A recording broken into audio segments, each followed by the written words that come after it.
Dear students, today's poem is on children. You see, this is our second hour about the poem on children. And now students, let us recall the last class lesson. And a woman who held a babe against her bosom said, "Speak to us of children." Here you see students, in the last class I told you about these things. How in our society the parents, they give so much attention towards their children and their future. As soon as the babe borns, especially mother, she is so anxious towards its future. Though it is so small, an infant, ಮಗು ಎಷ್ಟೇ ಚಿಕ್ಕದಂದ್ರೂ ಕೂಡ ಹುಟ್ಟಿದ ತಕ್ಷಣವೇ ಆ ಮಗು ಅದರ future ಬಗ್ಗೆ ತಾಯಿ ಯೋಚನೆ ಮಾಡಲಿಕ್ಕೆ ಶುರು ಮಾಡ್ತಾಳೆ. ಅದೇ ಥರ ನೀವು ಆ ಥರದ ಒಂದು ಸೀನನ್ನು ನೀವು ಈ ಪೊಯಮಲ್ಲಿ ನೋಡ್ತೀರಾ. Here is A woman who is discussing with the prophet. What is the meaning of the prophet? ಜ್ಯೋತಿಷ್ಯ ಹೇಳೋನು, ಶಾಸ್ತ್ರ ಹೇಳೋನು. ಆ ಹೆಣ್ಮಗಳು ಆ ಜ್ಯೋತಿಷ್ಯನ ಹತ್ರ ಬಂದಿದ್ದಾಳೆ. ಆ ಮಗು ಎಳೆ ಮಗುನ ಎತ್ಕೊಂಡು ಬಂದಿದ್ದಾಳೆ. ಅವಳಿಗೆ ಆ ಮಗು ಫ್ಯೂಚರ್ ತಿಳ್ಕೋಬೇಕು ಅಂತ ಕುತೂಹಲ, ಕೇಳ್ತಾ ಇದ್ದಾಳೆ. A woman who held a babe against her bosom, who is holding that mother, who is holding a babe. She asks, speak to us of children. Sir, you speak me about my child. Sir, ನನ್ನ ಮಗು ಬಗ್ಗೆ ಮಾತಾಡಿ, ನನ್ನ ಮಗು ಬಗ್ಗೆ ಹೇಳಿ. And he said, your children are not your children. He refers to that prophet. ನೀವು he underline ಮಾಡಿ, he ಅಂಡರ್ಲೈನ್ ಮಾಡಿಬಿಟ್ಟು ಅದರ ಜಾಗದಲ್ಲಿ ಬರ್ಕೊಳ್ಳಿ. ಪ್ರಾಫೆಟ್, PROPHET, ಪ್ರಾಫೆಟ್ ಅಂದರೆ ಶಾಸ್ತ್ರ ಹೇಳೋನು. ಆ ತಾಯಿ ಏನು ಕೇಳಿದ್ದು? ಸರ್, ನನ್ನ ಬುದ್ಧಿ, ನನ್ನ ಮಗನ ಬಗ್ಗೆ ಹೇಳಿ, ನನ್ನ ಮಗನ ಜಾತಕದ ಬಗ್ಗೆ ಹೇಳಿ. ಹೇಳ್ದ. ಅವನ ಮೊದಲನೇ ಸಾಲೇನು, your children are not your children. ನಿಮ್ಗೆ ಆಲ್ರೆಡಿ ಪೊಯಮಲ್ಲಿ ಹೇಳಿದ್ದೆ. ನನಗೆ ಇಲ್ಲಿ ಬರ್ತಕ್ಕಂಥವ್ರು ಇಬ್ಬರು. ಯುವರ್ ಅಂದರೆ ಪೇರೆಂಟ್ಸ್ಗೆ, ಅದು ಅಲ್ಲಿ ಒಂದು ಸೈಡಲ್ಲಿ ಬರ್ಕೊಳ್ಳಿ. ಯುವರ್ ಅದನ್ನು ಅಂಡರ್ಲೈನ್ ಮಾಡಿ. ಹಾಗಂದರೆ ಪೇರೆಂಟ್ಸ್, PARENTS, ಪೇರೆಂಟ್ಸ್. ಹಾಗೆ ದೇಯ್ ಅಂತ ಬರುತ್ತೆ, ದೇರ್ ಅಂತ ಬರುತ್ತೆ. ಅದರ ಅರ್ಥ ರೆಫರೆನ್ಸ್ ಏನು ಅಂತ ಹೇಳಿದ್ರೆ children, CHILDREN, children. What does the prophet say? Your children are not your children. ನಿಮ್ಮ ಮಕ್ಕಳು ನಿಮ್ಮ ಮಕ್ಕಳಲ್ಲ, ಅಂದರೆ ನಿಮಗಷ್ಟೇ ಮಕ್ಕಳಲ್ಲ. ಇದನ್ನು ಸ್ವಲ್ಪ ಅರ್ಥ ಮಾಡ್ಕೊಳ್ಳಿ. ನಿಮ್ಮ ಮಕ್ಕಳು ನಿಮ್ಮ ಮಕ್ಕಳಲ್ಲ ಅಂದರೆ ಈ ಅರ್ಥದಲ್ಲಿ, ಬರೀ ನಿಮಗಷ್ಟೇ ಮಕ್ಕಳಲ್ಲ. They are something more than that. ಅದಕ್ಕಿಂತ ಏನೋ ಇದ್ದಾರೆ ಅವರು. ಪೇರೆಂಟ್ಸೇ ಅಂದ್ಕೊಳ್ಳೋದು ನನ್ನ ಮಗ, ನನ್ನ ಮಗಳು. ಉದ್ದಕ್ಕೂ ಹೀಗೆ ಅನ್ಕೋತಾ ಹೋಗ್ತಾರೆ. ಆದರೆ ಆ ಮಗು ದೊಡ್ಡದಾದಂಗಿಲ್ಲ ಏನಾಗುತ್ತೆ? ಆಟ ಆಡೋ ಮಕ್ಕಳು ಸಿಗ್ತಾರೆ, ಪ್ರೀತಿ ಮಾಡೋ ಸಂಬಂಧಿಕರು ಸಿಗ್ತಾರೆ, ಸ್ಕೂಲ್ಗೆ ಹೋದರೆ ಸ್ಕೂಲ್ ಟೀಚರ್ಸ್ ಸಿಗ್ತಾರೆ, ಫ್ರೆಂಡ್ಸ್ ಸಿಗ್ತಾರೆ, ಕ್ಲಾಸ್ಮೇಟ್ಸ್ ಸಿಗ್ತಾರೆ, ಹಾಸ್ಟೆಲ್ಗೆ ಹೋದರೆ ರೂಮ್ಮೇಟ್ಸ್ ಸಿಗ್ತಾರೆ. ಬೆಳೀತಾ ಅದು ಮನೆಯ ಸುತ್ತಮುತ್ತಲಿನ ಜನ ಸಿಗ್ತಾರೆ, ಸಮಾಜ ಸಿಗುತ್ತೆ. ಅದೇನೋ ಓದಿ ಮುಗಿಸಿ ಕೆಲಸಕ್ಕೆ ಹೋದರು ಅಂದರೆ ಅಲ್ಲಿ ಜೊತೆನಲ್ಲಿ ಕೆಲಸ ಮಾಡ್ತಕ್ಕಂಥವ್ರು ಸಿಗ್ತಾರೆ. ಮುಂದೆ ಅವನಿಗೆ ಅಥವಾ ಅವಳಿಗೆ ಮದುವೆ ಆಗುತ್ತೆ, ಅವರ ಜೀವನ ಶುರುವಾಗುತ್ತೆ. ಸೊ ಎಷ್ಟೆಲ್ಲ ಪಾತ್ರಗಳಿವೆ. ಆದರೆ ಅಪ್ಪ ಅಮ್ಮ ಅಂದ್ಕೊಳ್ಳೋದೇನು, ಬರೀ ನಮ್ಮ ಮಕ್ಕಳು ನಮ್ಮ ಮಕ್ಕಳು ನಮ್ಮ ಮಕ್ಕಳು ಅಂತ. Your children are not your children. Don't think that your children are just your children, only your children. ಮಕ್ಕಳು ಬರೀ ನಿಮ್ಮ ಮಕ್ಕಳು ಅಂತ ಅಷ್ಟೇ ಅಂದ್ಕೋಬೇಡಿ. They are the sons and daughters of life longing for itself. You see, life is so long, lengthy. In this lengthy life, the children, they have to occupy so many roles.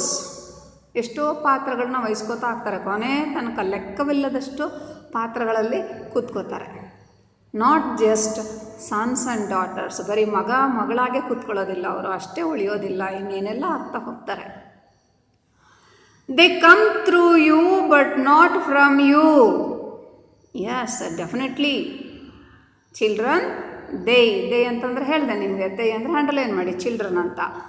They have come from you. ನಿಮ್ಮಿಂದನೇ ಅವರು ಬಂದಿರತಕ್ಕಂಥದ್ದು. Not entirely from you. What they are now, they are not entirely not of you. ಈಗ ಅವರೇನೋ ಆಗಿದ್ದಾರಲ್ಲ, ಅದು ಪೂರ್ತಿ ನಿಮ್ಮಿಂದ ಅಷ್ಟೇ ಅಲ್ಲ. ಅವರ ಸುತ್ತಮುತ್ತಲಿನ ವಾತಾವರಣ, ಸುತ್ತಮುತ್ತಲಿನ ಜನದ ಪರಿಣಾಮ ಕೂಡ ಅಲ್ಲಿ ಇರುತ್ತೆ, ಎಫೆಕ್ಟ್ ಕೂಡ ಅಲ್ಲಿ ಇರುತ್ತೆ. So they come through you. ಹೌದು, ನಿಮ್ಮಿಂದನೇ ಬಂದಿರತಕ್ಕಂಥವ್ರು, ನಿಮ್ಮಿಂದನೇ ಹುಟ್ಟಿರ್ತಕ್ಕಂಥದ್ದು, ನಿಮ್ಮಲ್ಲೇ ಜನ್ಮ ತಾಳಿರ್ತಕ್ಕಂಥದ್ದು. ಬಟ್ ನಾವು what they are, it is not because of you completely. ಇವತ್ತು ಏನಿದ್ದಾರಲ್ಲ ಅವರು ಕಂಪ್ಲೀಟ್ ಅವರು ನಿಮ್ಮಿಂದನೇ ಅಲ್ಲ. And though they are with you, yet they belong not to you. Your children, they are with you. ನಿಮ್ಮ ಮಕ್ಕಳು ನಿಮ್ಮ ಜೊತೆನಲ್ಲೇ ಇದ್ದಾರೆ, but not belong to you. Belong ಅಂದರೆ ಸೇರಿರೋದು, ಸಂಬಂಧಪಟ್ಟವರು ಅಂತ. ಆದರೆ ಬರೀ ನಿಮ್ಗಷ್ಟೇ ಸಂಬಂಧಪಟ್ಟಿಲ್ಲ ಅವರು, ಬರೀ ಮಗ ಮಗಳಾಗೆ ಉಳ್ಕೊಂಡಿಲ್ಲ ಅವರು. You may give them your love but not your thoughts. Okay, give your love, give your care, give your concern to your children, not force your thoughts. ನಿಮ್ಮ ಮಕ್ಕಳಿಗೆ ಕೊಡಿ, ಪ್ರೀತಿಯನ್ನು ಕೊಡಿ, ಆರೈಕೆ ಮಾಡಿ, ಕಾಳಜಿ ತೋರಿಸಿ, but not forcibly your thoughts.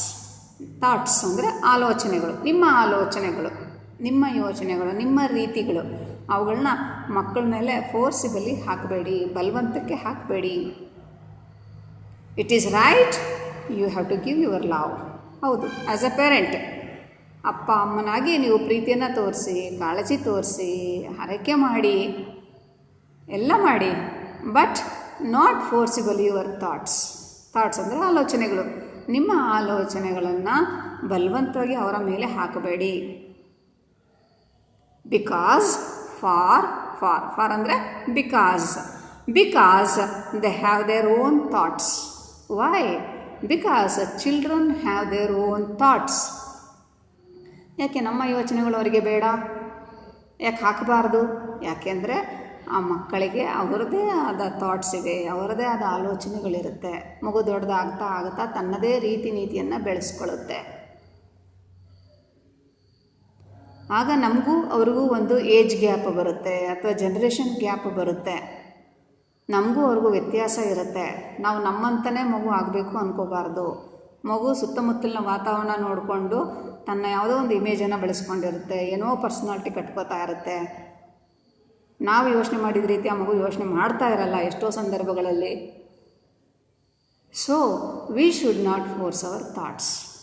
ನಮ್ಮ ಯೋಚನೆಗಳನ್ನ ಬಲವಂತಾಗಿ ಹಾಕಬಾರ್ದು. ಫಾರ್ ಎಕ್ಸಾಂಪಲ್, ನಾವೇನಂತ ಹೇಳ್ತೀವಿ, ಈಗ ಇಷ್ಟೇ ಕಷ್ಟಪಡಬೇಕು, ಈ ಥರನೇ ಬಟ್ಟೆ ಹಾಕ್ಕೋಬೇಕು, ಈ ಥರನೇ ಫ್ರೆಂಡ್ಸ್ ಇರಬೇಕು, ಅಲ್ಲೋಗ್ಬೇಡ ಇಲ್ಲೋಗ್ಬೇಡ, so many conditions, boundaries, limitations ಹಾಕಕ್ಕೆ ಹೋಗ್ತೀವಿ.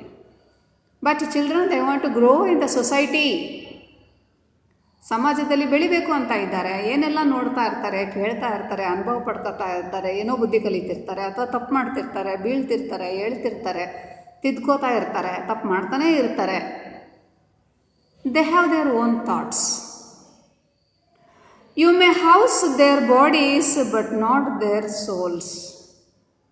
You may house their body. House. House ಅಂದರೆ ಏನು? ಮನೆ ಅಂದರೆ ಏನು? ಶೆಲ್ಟರ್, ಆಶ್ರಯ ಅಂತ. ನಾವು ಅವರ ದೇಹಕ್ಕೆ ಆಶ್ರಯ ಕೊಡ್ಬೋದು. ಅವರ ದೇಹ ನಮ್ಮ ಜೊತೆಯಲ್ಲಿರ್ಬೋದು, ನಾವು ಮಕ್ಕಳು ಒಂದೇ ಮನೆಯಲ್ಲಿರ್ಬೋದು, ಬಟ್ ನಾಟ್ ದೇರ್ ಸೋಲ್ಸ್. ಸೋಲ್ ಅಂದರೆ ಆತ್ಮ, ಮನಸ್ಸು ಅಂತ ಅಂದ್ಕೊಳ್ಳಿ. ಅವರ ಮನಸ್ಸುಗಳು ನಮ್ಮ ಜೊತೆಯಲ್ಲೇ ಇರಲ್ಲ. ಈಗ ಮಕ್ಕಳು ನಮ್ಮ ಜೊತೆಯಲ್ಲಿದ್ದಾರೆ ಮನೆಯಲ್ಲಿ, ಸರಿ ಆಯಿತು, ಮಕ್ಕಳು ಮನಸ್ಸು ಕೂಡ ಮನೆಯಲ್ಲೇ ಇರಲ್ಲ. ಅವ್ರ ಫ್ರೆಂಡ್ಸ್ ಬಗ್ಗೆ ಯೋಚನೆ ಮಾಡ್ತಾ ಇರ್ತಾರೆ, ಅವ್ರ ಕಾಲೇಜ್ ಬಗ್ಗೆ ಯೋಚನೆ ಮಾಡ್ತಾ ಇರ್ತಾರೆ, ಇನ್ನೇನೋ ಮಾಡೋದಿದೆ ಅಂತ ಅದ್ರ ಬಗ್ಗೆ ಯೋಚನೆ ಮಾಡ್ತಾ ಇರ್ತಾರೆ. ನಮಗಿಂತ ಡಿಫ್ರೆಂಟಾಗಿ ಯೋಚನೆ ಮಾಡ್ತಾರೆ. ಒಂದೊಂದು ಸರಿ ನಮಗಿಂತ ಒಳ್ಳೆ ರೀತಿಯಲ್ಲಿ ಯೋಚನೆ ಮಾಡ್ತಾ ಇರ್ಬೋದು, ಅಥವಾ ಕೆಟ್ಟದಾಗೂ ಯೋಚನೆ ಮಾಡ್ಬೋದು. Both are possible. But A parent cannot help. ಆದರೆ ಅಪ್ಪ ಅಮ್ಮ ಎಷ್ಟೋ ಸರಿ ಅಸಹಾಯಕರಾಗಿಬಿಡ್ತಾರೆ. ಯಾಕಂದರೆ children they don't express what they feel. ಮಕ್ಕಳು ಅಂದ್ಕೊಂಡಿದ್ದನ್ನೆಲ್ಲ ಅಪ್ಪ ಅಮ್ಮನ ಹತ್ರ ಎಕ್ಸ್ಪ್ರೆಸ್ ಮಾಡಲ್ಲ. ಯಾಕಂದರೆ ಲಾಟ್ ಆಫ್ ಡಿಫ್ರೆನ್ಸ್ ಇರಬಹುದು. ಈಸೆಂಟ್ ಇಟ್? ಈಗ ಮಗುಗೆ ಓದೋದು ಬೇಡ ಅನಿಸಿರುತ್ತೆ, ಆದರೆ ಅಪ್ಪ ಅಮ್ಮನಿಗೆ ಅದನ್ನು ಹೇಳಿದ್ರೆ ಅಪ್ಪ ಅಮ್ಮಗೆ ಸಿಟ್ಟು ಬರುತ್ತೆ, ಬಡಿತಾರೆ, ಹೊಡಿತಾರೆ. ಯಾಕಂದರೆ ಅಪ್ಪ ಅಮ್ಮಗೆ ಓದಿಸ್ಬೇಕು ಅಂತ ಆಸೆ ಇರುತ್ತೆ. ಹುಡುಗನಿಗೆ ತುಂಬ ಚೆನ್ನಾಗಿ ಓದಬೇಕು, ಎಲ್ಲೋ ಸಿಟಿ ಸೈಡಲ್ಲಿ ಸೇರ್ಕೋಬೇಕು, ಕೆಲಸಕ್ಕೆ ಹೋಗಬೇಕು ಅಂತ ಆಸೆ ಇರುತ್ತೆ.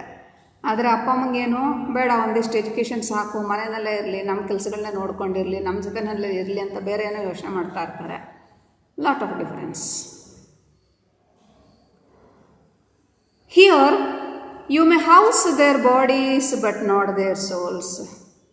You cannot keep a boundary to their thoughts.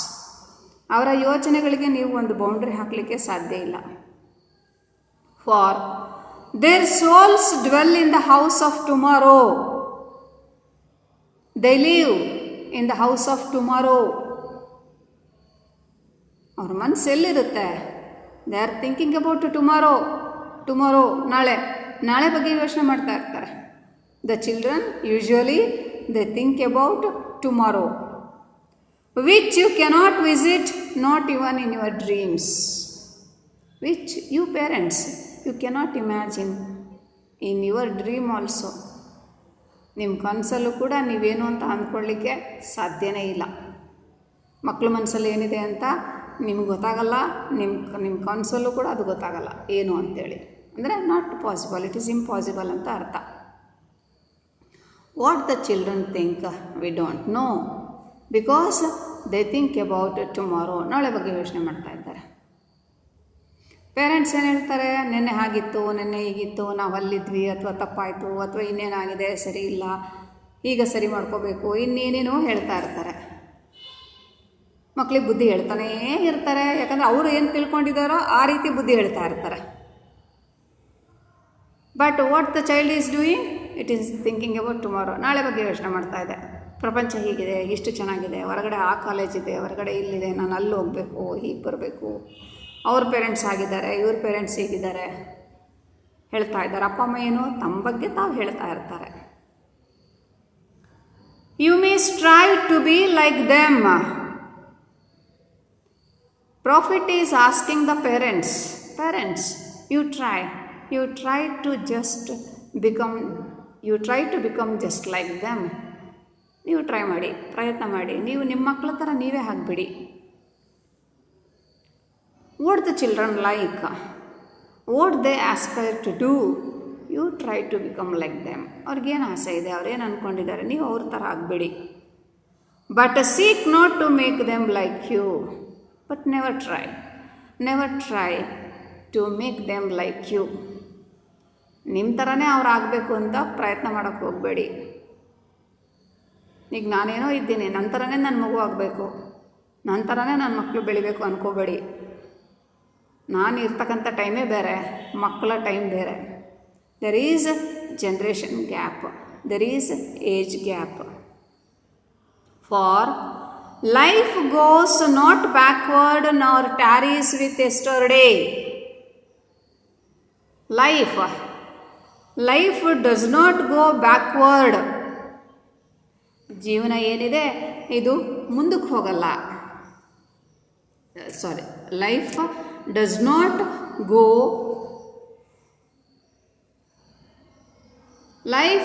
Not go backward. Life life does not go backward. ಜೀವನ ಹಿಂದಕ್ಕೆ ಹೋಗೋದಿಲ್ಲ. ನಾನು ಹಳೇದೇನೋ ಎಕ್ಸಾಂಪಲ್ ಕೊಡ್ಲಿಕ್ಕೆ ಹೋದರೆ ಮಕ್ಕಳಿಗೆ ನಾನು ಹಳೆ ಎಕ್ಸಾಂಪಲ್ಸನ್ನು ಕೊಡ್ತಾ ಇರ್ತೀನಿ. ಜೀವನ ಹಿಂದಕ್ಕೆ ಹೋಗಲ್ಲ. Life does not go backward nor tarries yesterday. Tarries means stay. ಜೀವನ ಹಿಂದಕ್ಕೆ ಇರಲ್ಲ ಅಥವಾ ನೆನ್ನೆ ಜೊತೆಗೆ ಉಳ್ಕೊಳ್ಳೋದಿಲ್ಲ. Tarries with yesterday. What you mean by yesterday? Yesterday ನೆನ್ನೆ ಜೊತೆಗೆ ಇರೋದಿಲ್ಲ. ನೆನ್ನೆನೇ ಜೊತೆಗೆ ನಮ್ಮ ಜೀವನ ಉಳ್ಕೊಳ್ಳೋದಿಲ್ಲ. You are the bows from which your children as living arrows are sent forth. You are the bows. ಇಲ್ಲಿ ಅಂಡರ್ಲೈನ್ ಮಾಡ್ಕೊಳ್ಳಿ. ಬೌಸ್ ಮತ್ತು ಆ್ಯರೋಸ್. ಬೌ ಇದೆ, ಅದನ್ನು ಅಂಡರ್ಲೈನ್ ಮಾಡ್ಕೊಳ್ಳಿ. ಆ್ಯರೋಸ್ ಅಂಡರ್ಲೈನ್ ಮಾಡ್ಕೊಳ್ಳಿ. ಬೌ ಅಂತ ಹೇಳಿದ್ರೆ ಬಿಲ್ಲು. ಆ್ಯರೋ ಅಂದರೆ ಬಾಣ. ಅಲ್ಲಿ ಬರ್ಕೊಳ್ಳಿ ಸ್ಟೂಡೆಂಟ್ಸ್, ಅದನ್ನು ಬರ್ಕೊಳ್ಳಿ. ಸ್ವಲ್ಪ ಅದನ್ನು ಅರ್ಥ ಮಾಡ್ಕೋಬೇಕು ನೀವು. BOW ಬೌ ಅಂತ ಹೇಳಿದ್ರೆ ಬಿಲ್ಲು. ಆ್ಯರೋ ಅಂದರೆ ಬಾಣ. ಇಲ್ಲಿ ಪ್ರಾಫಿಟ್ಟು ಯಾರಿಗೆ ಕಂಪೇರ್ ಮಾಡ್ತಾ ಇದ್ದಾನೆ ಅಂತ ಹೇಳಿದ್ರೆ ಹಿ ಕಂಪೇರ್ಸ್ ಪೇರೆಂಟ್ಸ್ ಟು ಬೌಸ್ ಅಂಡರ್ಲೈನ್ ಮಾಡಿ ಅದ್ರ ಮೇಲೆ ಪೇರೆಂಟ್ಸ್ ಅಂತ ಬರ್ಕೊಳ್ಳಿ. PARENTS. ಹಾಗೆ ಆ್ಯರೋಸ್ ಅಂಡರ್ಲೈನ್ ಮಾಡಿ. ಆ್ಯರೋ ಮೇಲೆ ಬರ್ಕೊಳ್ಳಿ ಚಿಲ್ಡ್ರನ್. CHILDREN. ನೀವು ಇಮ್ಯಾಜಿನ್ ಮಾಡ್ಕೊಳ್ಳಿ. ಬಿಲ್ಲಿದೆ, ಬಾಣ ಇದೆ. ಬಿಲ್ಲಿದೆ ಅಂದರೆ ಪೇರೆಂಟ್ಸ್ ಇದ್ದಾರೆ. ಬಾಣಗಳು ಅಂತ ಹೇಳಿದ್ರೆ ಮಕ್ಕಳಿದ್ದಾರೆ. ಇಷ್ಟಿದ್ರೆ ಸಾಲದು. ಇವೆರಡು ಯೂಸ್ ಆಗಬೇಕು, ಉಪಯೋಗಕ್ಕೆ ಬರಬೇಕು ಅಂತಂದರೆ ಇಲ್ಲಿ ಯಾರು ಬೇಕು ಅಂತ ಹೇಳಿದ್ರೆ ಒಬ್ಬ ಬಿಲ್ಲುಗಾರ ಬೇಕು. Isn't it? ಒಬ್ಬ ಬಿಲ್ಲುಗಾರ ಬೇಕು ತಾನೆ. ಬಾಣ ಹೂಡಬೇಕು, ಆ ಬಿಲ್ಲಿನ ಕೆಲಸವನ್ನು ಮುಗಿಸ್ಬೇಕು, ಬಾಣವನ್ನು ಮುಂದಕ್ಕೆ ಕಳಿಸ್ಬೇಕು. ಬಿಲ್ಲು ಬಾಣ ಇದೆ, ಅದರಲ್ಲಿ ಕೆಲಸ ಮಾಡೋರು ಬೇಕಲ್ಲ, ಅದಕ್ಕೊಬ್ಬ ಆರ್ಚರ್ ಬೇಕು. ಆರ್ಚರ್ ಅಂತ ಹೇಳಿದ್ರೆ ಬಿಲ್ಲುಗಾರ. ಒಬ್ಬ ಬಿಲ್ಲುಗಾರ ಬರಬೇಕಲ್ಲಿ. ಅವನು ಬಿಲ್ಲನ್ನು ಎತ್ಕೋಬೇಕು, ಬಾಣ ಹೂಡಬೇಕು, ಶಕ್ತಿ ಹಾಕಿ ಅದನ್ನು ದೂರಗೆ ಫೋರ್ಸಿಬಲಿ ಅದರ ಮೇಲೆ ಫೋರ್ಸ್ ಹಾಕಿದರೆ ಅದು ಭಾಳ ದೂರ ಹೋಗುತ್ತೆ. ಆವಾಗ ಅದ್ರ ಕೆಲಸ ಮುಗಿಯುತ್ತೆ, ಕೆಲಸ ಆಯಿತು ಅಂತ ಅರ್ಥ. ಸೊ ಈಗ ಆ ಕಲ್ಪನೆಯಲ್ಲೇ ಬನ್ನಿ. ಆ ಬಾಣ ತುಂಬ ದೂರ ಹೋಗಬೇಕು ಅಂದರೆ ಬಿಲ್ಲುಗಾರ ಏನು ಮಾಡಬೇಕಾಗತ್ತೆ? ಹೆಚ್ಚು ಎಳಿಬೇಕಾಗತ್ತೆ. ಅದನ್ನು ಬಿಲ್ಲನ್ನು ಎಳೆದು ಬಾಣ ಬಿಡಬೇಕಾಗತ್ತೆ, ಬೆಂಡ್ ಆಗಬೇಕಾಗತ್ತೆ. ಅಂದರೆ ತನ್ನ ಶಕ್ತಿನೆಲ್ಲ ಅದ್ರ ಮೇಲೆ ಹಾಕಬೇಕಾಗತ್ತೆ. You are the bows from which your children as living arrows are sent forth. Children are compared to living arrows. Living ಅಂದರೆ ಜೀವಂತವಾಗಿ ಇರ್ತಕ್ಕಂಥ, ಆ್ಯರೋಸ್ ಬಾಣ, ಜೀವಂತವಾಗಿ ಇರ್ತಕ್ಕಂಥ ಬಾಣಗಳು. ಪೇರೆಂಟ್ಸ್ ಯಾರು? ಬೌಸ್ ಬಿಲ್ಲು. ಮಕ್ಕಳು ಯಾರು? Living arrows. ಲಿವಿಂಗ್ ಅಂದರೆ ಜೀವಂತವಾಗಿರ್ತಕ್ಕಂಥ ಬಾಣಗಳು. ಆ ಬಿಲ್ಲು ಈ ಬಾಣಗಳನ್ನು ಫೋರ್ತ್ ಅಂದರೆ ಮುಂದಕ್ಕೆ ಕಳಿಸ್ಬೇಕು. The archer sees the mark upon the path of the infinite. The archer ಅಂದರೆ ಬಿಲ್ಲುಗಾರ. ಅವನೇನು ಮಾಡ್ತಾ ಇದ್ದಾನೆ? ಮುಂದೆ ನೋಡ್ತಾ ಇದ್ದಾನೆ. ಎಷ್ಟು ದೂರ ಕಳಿಸ್ಬೋದು ಈ ಬಾಣವನ್ನು? ಈ marks on the path of infinite ಅಂತ ಹೇಳಿದ್ರೆ, ಫೈನೈಟ್ ಅಂದರೆ ಅಂತ್ಯ ಇರ್ತಕ್ಕಂಥ, ಅನಂತವಾದ ಈ ಪ್ರಪಂಚದಲ್ಲಿ ಎಲ್ಲೋ ದೂರಕ್ಕೆ ನನ್ನ ಬಾಣ ಹೋಗಬೇಕು, ಗುರಿ ಮುಟ್ಟಬೇಕು. ಅದನ್ನು ಆರ್ಚರ್ ನೋಡ್ತಾ ಇರ್ತಾನೆ, ಬಿಲ್ಲುಗಾರ ಗುರಿ ಇಡ್ತಾ ಇರ್ತಾನೆ. The archer sees the mark upon the path of the infinite. ಬಾಣನ ಎಷ್ಟು ದೂರ ಬೇಕಾದರೆ ಕಳಿಸ್ಬೋದು, ಅವನೊಂದು ಕೆಪಾಸಿಟಿ. ನಮ್ಮ ಶಕ್ತಿ ಇದ್ದಷ್ಟು. ಪ್ರಪಂಚ ಅನಂತವಾಗಿದೆ, ಎಷ್ಟು ದೂರ ಬೇಕಾದರೆ ಕಳಿಸ್ಬೋದು. ಒಂದು ಜೀವನ ಸಾಕಾಗೋದೇ ಇಲ್ಲ. ಸೊ ಪೇರೆಂಟ್ಸ್ ಏನು ಮಾಡ್ತಾ ಇದ್ದಾರೆ, ಮಕ್ಕಳನ್ನು ಓದಿಸ್ತಾರೆ, ಬೆಳೆಸ್ತಾರೆ. ನನ್ನ ಮಕ್ಕಳಿಗೆ ಪ್ರಪಂಚದಲ್ಲಿ ಏನೋ ಆಗಬೇಕು, ಏನೋ ಅದ್ಭುತವಾದದನ್ನು ಸಾಧಿಸಬೇಕು, ಅವ್ರ ಕಾಲ ಮೇಲೆ ಅವ್ರು ನಿಲ್ಲಬೇಕು, ಹೆಸರು ಮಾಡಬೇಕು, ಎಲ್ಲೋ ಬಹಳ ದೂರ ಕಳಿಸೋಣ ಅಂತೇಳಿ ಪ್ರಯತ್ನ ಮಾಡ್ತಾರೆ, ಕಷ್ಟಪಡ್ತಾ ಇರ್ತಾರೆ. ಸೊ ಇದಕ್ಕೆ ಸಪೋರ್ಟಿವ್ ಆಗಿ ಯಾರು ನಿಂತ್ಕೋತಾರೆ ಅಂತ ಹೇಳಿದ್ರೆ the archer, that is the god. Who is the archer? ಇಲ್ಲಿ 1 ಮಾರ್ಕ್ ಕ್ವೆಶನ್ ಕೇಳ್ತಾರೆ. Archer, who is the archer in the poem on children? Archer, archer ಅಂದರೆ ಬಿಲ್ಲುಗಾರ ಅಂತ ಬರ್ಕೊಳ್ಳಿ. ಅಲ್ಲಿ ಆರ್ಚರ್ ಅಂಡರ್ಲೈನ್ ಮಾಡಿ. ಬಿಲ್ಲುಗಾರ, ಬಿಲ್ಲುಗಾರ ಯಾರಪ್ಪ ಅಂತ ಹೇಳಿದ್ರೆ ಗಾಡ್, ದೇವರು. ಮಕ್ಕಳು ಪೇರೆಂಟ್ಸ್ ಕೈಯಲ್ಲಿರ್ತಾರೆ. ಪೇರೆಂಟ್ಸ್ ಮತ್ತು ಮಕ್ಕಳು ಇವರಿಬ್ಬರು ಕೂಡ ದೇವರ ಕೈಯಲ್ಲಿ ಇರ್ತಾರೆ. Upon the path of the infinite, path ಅಂದರೆ ದಾರಿ. And he H capital letter ಇದೆ. ಎಚ್ ಕ್ಯಾಪಿಟಲ್ ಲೆಟರ್ ಇದ್ದರೆ ಅದನ್ನು ನಾವು ಗಾಡ್ ಅಂತ, ಗಾಡ್ಗೆ ರೆಫರೆನ್ಸ್ ಅದು, ಅಲ್ಲಿ ಬರ್ಕೊಳ್ಳಿ. ಹೀ ಅಂಡರ್ಲೈನ್ ಮಾಡಿ. ಗಾಡ್, GOD ಬರ್ಕೊಳ್ಳಿ. ಈ ಬೆಂಡ್ಸ್ ಯು, ಬೆಂಡ್ ಮಾಡೋದು, ಬೆಂಡ್ ಅಂತ ಹೇಳಿದ್ರೆ ಬಾಗಿಸೋದು. ಯು ಅಂದರೆ ಪೇರೆಂಟ್ಸ್, ನಿಮ್ಮನ್ನು ಬಗ್ಗಿಸ್ತಾನೆ, ಪೇರೆಂಟ್ಸನ್ನು ಬಗ್ಗಿಸ್ತಾನೆ. ಬಗ್ಗಿಸ್ತಾನೆ ಅಂದರೆ ಏನರ್ಥ? ಪೇರೆಂಟ್ಸ್ಗೆ ಕಷ್ಟ ಕೊಡ್ತಾನೆ, ತೊಂದರೆ ಕೊಡ್ತಾನೆ. ಅವರು ಭಾಳ ಪ್ರಯತ್ನದ ಮೇಲೆ ಪ್ರಯತ್ನ ಹಾಕಬೇಕು ಮಕ್ಕಳನ್ನು ಮುಂದಕ್ಕೆ ಕಳಿಸ್ಲಿಕ್ಕೆ. Bends you with his might. Might ಅಂದರೆ ಬಲ, ಶಕ್ತಿ. ಈಸ್ ಅಂದರೆ ದೇವರ ಶಕ್ತಿ. That his arrows may go swift and far. Swift ಜೋರಾಗಿ ಹೋಗಬೇಕು, ಫಾರ್ FAR, ಫಾರ್ ಅಂದರೆ ದೂರ ಹೋಗಬೇಕು. ಆ ಬಾಣಗಳು ಜೋರಾಗಿ ಹೋಗಬೇಕು. ಅದಕ್ಕೆ ಆರ್ಚರ್ ಶಕ್ತಿ ಹಾಕ್ತಾನೆ, ಸಪೋರ್ಟ್ ಮಾಡ್ತಾನೆ ಪೇರೆಂಟ್ಸ್ಗೆ. ಸೊ ಈ 2 ಲೈನ್ಸ್ಗೆ ನೀವು ಸಾಕಷ್ಟು ಅರ್ಥವನ್ನು ಕೊಡ್ಬೋದು ಸ್ಟೂಡೆಂಟ್ಸ್. ನಮ್ಮ ಜೀವನ ಅಂದ್ಕೊಳ್ಳಿ, ಮಕ್ಕಳಿದ್ದಾರೆ, ಅಪ್ಪ ಅಮ್ಮ ಇದ್ದಾರೆ, ದೇವರಿದ್ದಾನೆ. ಈ 3 ಜನದಲ್ಲಿ ನಡೆಯುತ್ತೆ ಜೀವನ. ಅಪ್ಪ ಅಮ್ಮ ಹೇಗೆ? ಬಿಲ್ ಇದ್ದಾಗೆ. ಬಾಣಗಳ್ಯಾರು? ನೀವು ಮಕ್ಕಳು. ನಿಮ್ಮನ್ನು ದೂರ ಕಳಿಸ್ತಾ ಇರ್ತಾರೆ, ಓದಿಸ್ತಾ ಇರ್ತಾರೆ, ನೀವು ಹಾಗಾಗ್ರಿ ಹೀಗಾಗ್ರಿ ಅಂತ ಸಪೋರ್ಟ್ ಮಾಡ್ತಾ ಇರ್ತಾರೆ. ಅವರಿಗೆ ಶಕ್ತಿ ಇದ್ದಷ್ಟು. ಎಷ್ಟೋ ಸಾರಿ ಶಕ್ತಿಗೆ ಮೀರಿ ಪ್ರಯತ್ನ ಮಾಡ್ತಾ ಇರ್ತಾರೆ. ಯಾರ ಹತ್ರನೋ ಸಾಲ ಇಸ್ಕೊಂಬರ್ತಾರೆ, ನಿಮ್ಮ ಫೀಸ್ ಕಟ್ತಾರೆ, ಇನ್ನೇನೋ ದುಡಿಸ್ಕೊಂಬರ್ತಾರೆ, ನಿಮ್ಮ ಖುಷಿ ಪಡಿಸ್ತಾ ಇರ್ತಾರೆ, ನಿಮ್ಮ ಡ್ರೆಸ್ ಕೊಡಿಸ್ತಾ ಇರ್ತಾರೆ. ಅಥವಾ ಇನ್ಯಾವುದೋ ಊರಿಗೆ ಹೋಗಿ ನಾನು ಓದ್ತೀನಿ ಅಂತಂದರೆ ಅದ್ರ ಬಗ್ಗೆ ಯೋಚನೆ ಮಾಡ್ತಾ ಇರ್ತಾರೆ, ಹುಡುಕಾಡ್ತಾ ಇರ್ತಾರೆ, ಯಾರಾದರೂ ಸಿಗ್ತಾರಾ, ದುಡ್ಡು ಸಿಗುತ್ತಾ, ಏನು ಅಂತೇಳಿ.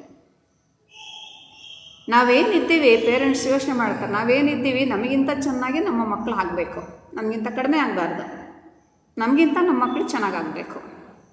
ಹಾಗಾಗಿ ಬೆಂಡ್ ಆಗ್ತಾನೇ ಇರ್ತಾರೆ. ಬೆಂಡ್ ಅಂದ್ರೇನು?